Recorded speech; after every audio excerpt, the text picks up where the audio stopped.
Hi, welcome to Inktober Day 11. Today's space word is Aurora. It's also not a nebula, so that's why it's the space word. So I did base this one off of the Aurora Borealis, or the Northern Lights. There is more than one type of aurora, but that is the most well-known one. Well, I guess, I don't know. I live in the Northern Hemisphere, so that is our most known aurora. There is also a Southern Lights in the Southern Hemisphere, which is not called the Aurora Borealis. I don't know the name off the top of my head, but it is the Southern Lights.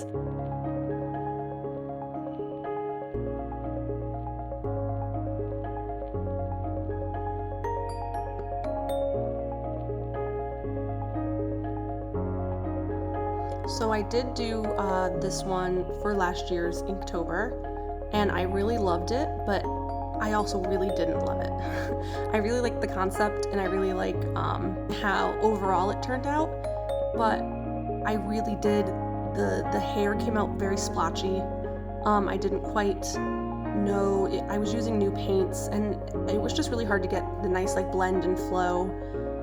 And I kind of had that problem again this time, but the difference is I knew how to fix it, while last year I kind of just was like, oh, I finished it, it looks okay, and then looking back on it, I was like, oh no, that looks terrible. How could I ever have thought that was okay?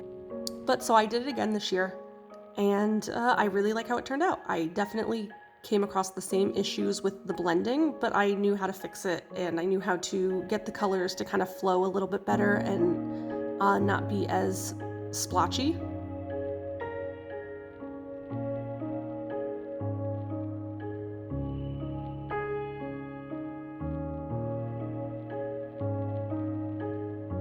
I really wanted the shape of her hair to kind of mimic that wave that the Aurora Borealis has in the sky. It really has this kind of flow to it, where it kind of looks like ribbon candy, I think is a good analogy, but I guess if you've never seen ribbon candy, it doesn't help, but it really looks like ribbon candy, that shape.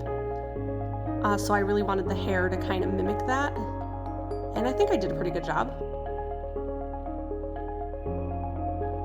You can see here that the blending is starting to look very splotchy and very messy, and that was the problem that I ran into last year, but I do end up fixing it. I don't really have too much to say about this one. I do bring in colored pencils. Well, not colored, they're watercolor pencils, and I believe that's the first time that I've used those in this series. They're very helpful for getting those details in. So those do come out towards the end to help me blend everything together. But other than that, this one went pretty smoothly. There's not too much to say about it. I do end up doing the ink background as I've been doing, but a lot of it is just me filling in the details and just making sure everything blends very nicely. So I don't have too much to say about the technique. Yep, the only thing new is those watercolor pencils. So what I'm gonna do is we're gonna play some royalty-free music, and I will come back towards the end.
All right, and there she is, just adding a little bit of stars there. I think we put a little bit of silver mixed in just to give it a little bit of a shiny embellishment. But for the most part, it was pretty straightforward, and I'm really over the moon happy with how she turned out. I think the details came out just so nice on this one. Thank you for watching.